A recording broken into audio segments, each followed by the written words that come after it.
प्यारे बच्चों, आज हम समझेंगे चारण खाद्य श्रृंखला और अपरद खाद्य श्रृंखला में अंतर।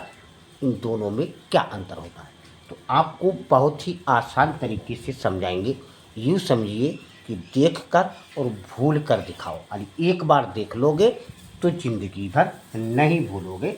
तो अब हम शुरुआत करते हैं चारण खाद्य श्रृंखला और अपरद खाद्य श्रृंखला में अंतर। ये बायोलॉजी क्लास 12 जो हमारा पारतंत्र चैप्टर है उसी से लिया गया है, बोर्ड परीक्षा में बहुत आता है। तो चारण का मतलब होता है जिसे चरागाह, चरने वाली चीज़, और खाद्य का मतलब खाने वाली, और श्रृंखला का मतलब जिसे चैन बनती है उसी को श्रृंखला बोलते हैं। तो इसका अर्थ यह हुआ, इसका मतलब यह है कि पहले यानी जैसे हरे पौधे होते हैं तो हरे पौधे प्रकाश में अपना भोजन बनाते हैं क्लोरोफिल की उपस्थिति में, और फिर उनको शाकाहारी खाते हैं, तो उनको फिर मांसाहारी खाते हैं, फिर उनको सर्वाहारी खाते हैं। यानी कहाँ से शुरुआत होती और कौन कौन उसको खा रहा है उसी को श्रृंखला बोलते हैं। और इधर अपरद है, तो पहले थोड़ा अर्थ हम समझ लेते हैं। अपरद का अर्थ होता है जैसे मृत जीवों के जो अवशेष होते हैं, जो सड़ी गली चीज़ें होती हैं जिसमें कवक तथा जीव आते हैं जो कार्बनिक कण पदार्थों का विघटन करते हैं। आगे हम समझाएंगे, आपको एक बार में ही समझ में आ जाएगा। तो पहले चारण खाद्य श्रृंखला का पहला अंतर देखेंगे। एक तरफ चारण खाद्य श्रृंखला लिखेंगे, एक तरफ अपरद खाद्य श्रृंखला लिखेंगे। तो बताइए, पौधों से शुरुआत हुई तो चारण खाद्य श्रृंखला में पहला अंतर हो जाएगा।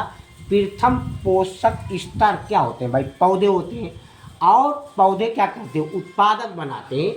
और ये हरे पौधों से यानी प्रारंभ होती है। यानी हरे पौधे तो हरे पौधों ने तो भोजन बना लिया अपना प्रकाश संश्लेषण में, उनको फिर शाकाहारी ने खाया, फिर उसको मांसाहारी ने, फिर उसको सर्वाहारी ने।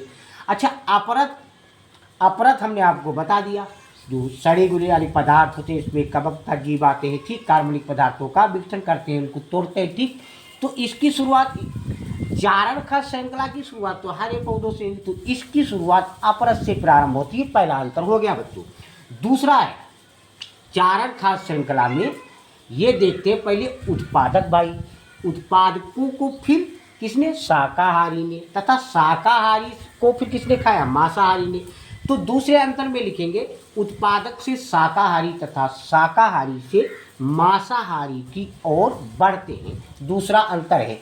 अब अपरद में देखें बच्चों, समझ में आ रहा है तो आप लोग कमेंट कीजिए। अच्छा, अपरद में मृत हमने बताया, मृत कार्बनिक पदार्थों से अपरदहारी तथा इनके परभक्षियों की ओर बढ़ते। अपरद मृत यानी कार्बनिक पदार्थ होते हैं, और अपरदहारी यानी उनको कौन खाता है, तथा इनके परभक्षियों की ओर बढ़ते हैं। जैसे अपरद, जैसे केचुआ होता है, केचुआ जो कार्बनिक पदार्थों को यानी खा लेता है, और फिर केचुए पर भी कोई यानी निर्भर रहता है। जैसे केचुए को मछली खा लेती है, या बगुला लेकर के, कौवा लेकर के उड़ जाता है। तो ये जो है अपरद मृत कार्बनिक पदार्थों से अपरदहारी तथा इनके परभक्षियों की ओर बढ़ते हैं। दूसरा अंतर हो गया।